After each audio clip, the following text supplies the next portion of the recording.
You're going to fail. I need you to hear that before anything else. You're going to fail, and it's going to hurt in ways you didn't expect.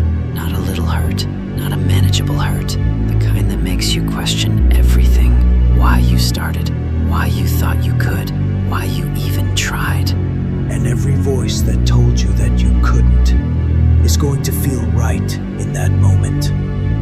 Every doubt, every person who smiled when you fell is going to feel justified. Because everyone fails. The boring ones let it define them. The interesting ones let it refine them. There's a reason the most successful people in the world have the longest list of failures. They just never confuse the two. Every failure is a blueprint. Every loss is a calculation. Every closed door is telling you exactly where to look next. Most people throw that information away, too busy being emotional to read it. I let every failure burn. I let it sit inside me like fire, not to destroy me, to fuel me.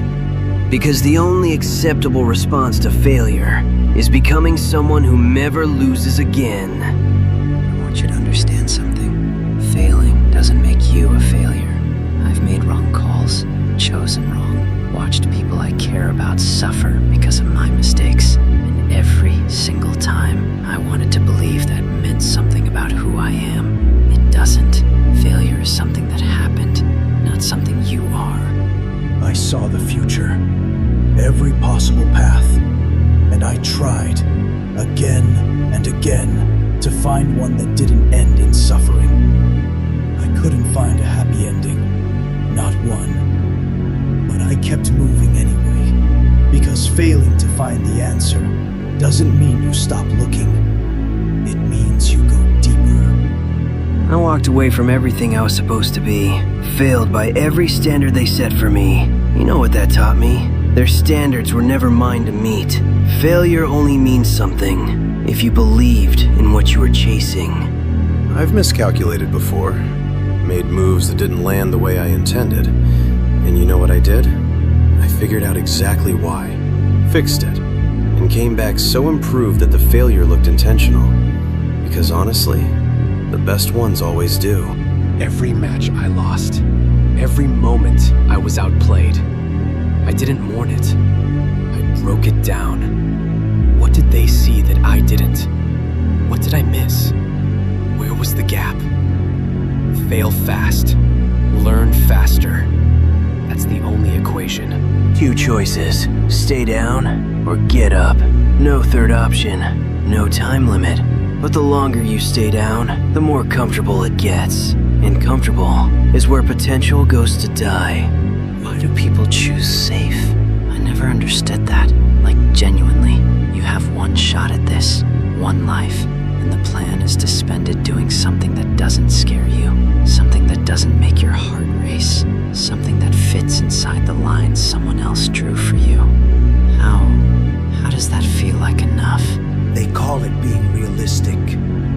I call it fear with a suit on. Dressing up cowardice as wisdom doesn't change what it is.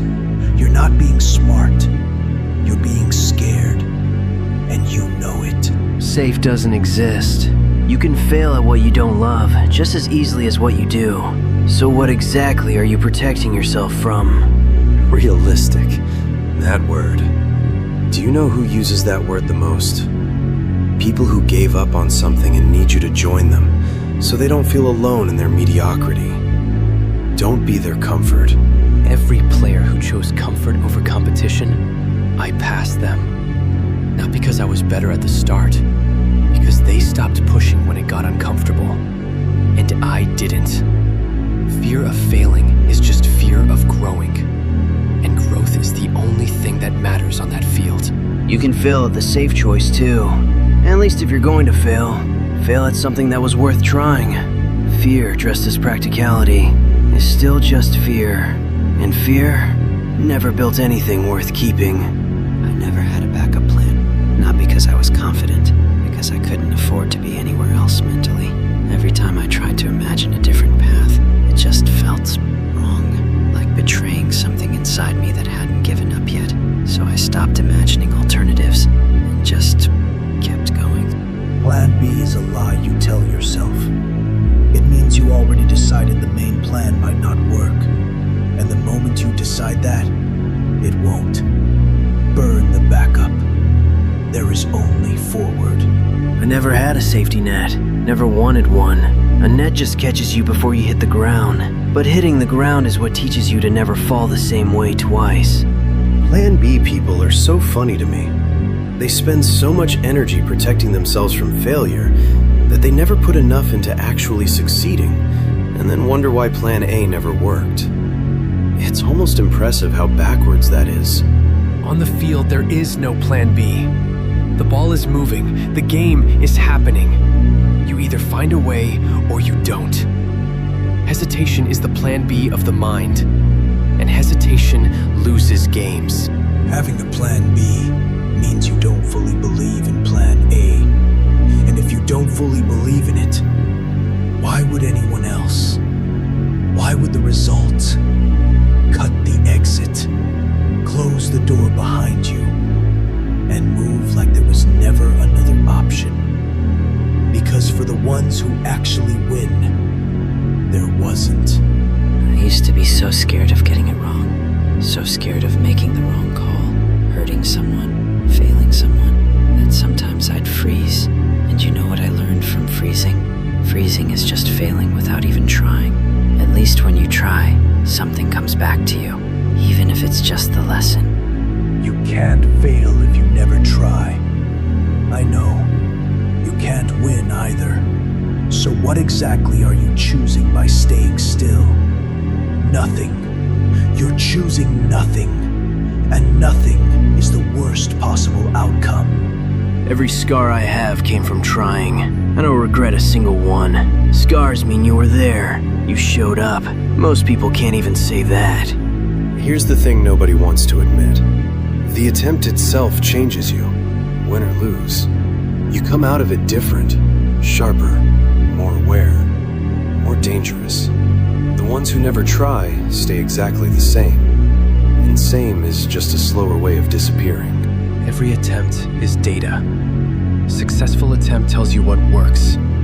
Failed attempt tells you what doesn't. Both are valuable. Both move you forward. The only attempt that means nothing is the one you never made. Failure is formative, not final. Every loss shapes something in me that winning never could. Winning confirms you. Losing builds you. And I'd rather be built than just confirmed.